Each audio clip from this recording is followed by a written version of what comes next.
Yeah, the story being about taking control of your life and why that having that narrative, funneled through both my character and Jodie Comer's character of Millie, why that was important to me and why it was important to Sean. I think most people can, at certain points in their lives look around and kind of pinch themselves and think, am I living in some kind of simulation here? Like, is this all for real?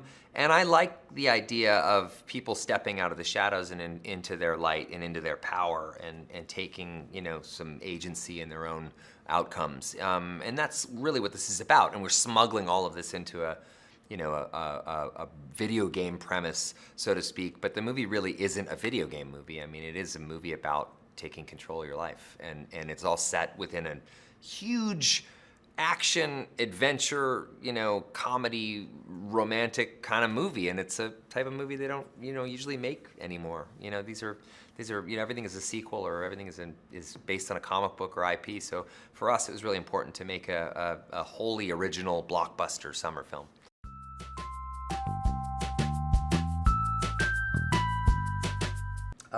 So the question is why is the movie so relevant to our world today? I think a lot of people feel like their daily lives, I mean, while these are obviously not, I'm not being literal with this, a lot of people sometimes feel like they've spent their day being shot, stabbed, run over, smashed in the face and stripped of their dignity. And that's kind of what happens with NPCs in this movie. And NPCs means non-playable character.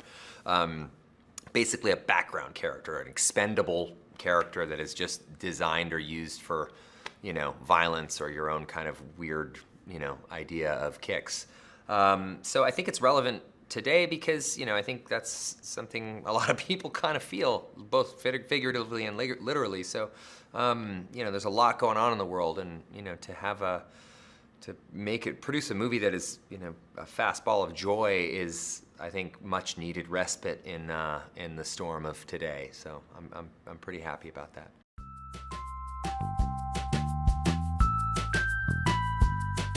Well, the blue shirt, the significance of blue shirt is, I remember years and years ago, I worked at Safeway, a grocery store in Vancouver, British Columbia, and I was also working at a yacht, like a fancy yacht club as a busboy. And I just remember, both loving my job, the Safeway job in particular, but the yacht club part was tough because I always felt so invisible. And at the same time, my brother worked at Kinko's, which had a similar kind of uniform as what, Guy is wearing in the movie. So that was something I'd written into the script early on and liked because it just sort of felt like a Ned Flanders-y kind of background palette that, that anybody, so I like that Blue Shirt Guy that literally becomes his name in the movie, Blue Shirt Guy.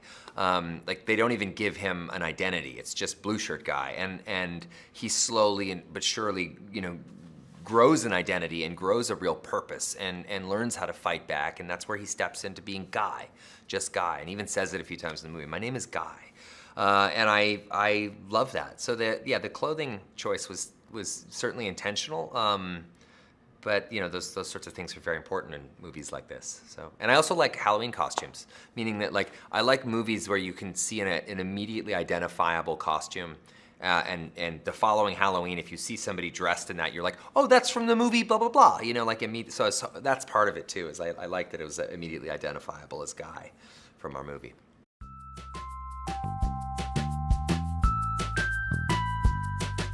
Why is that so important for this film?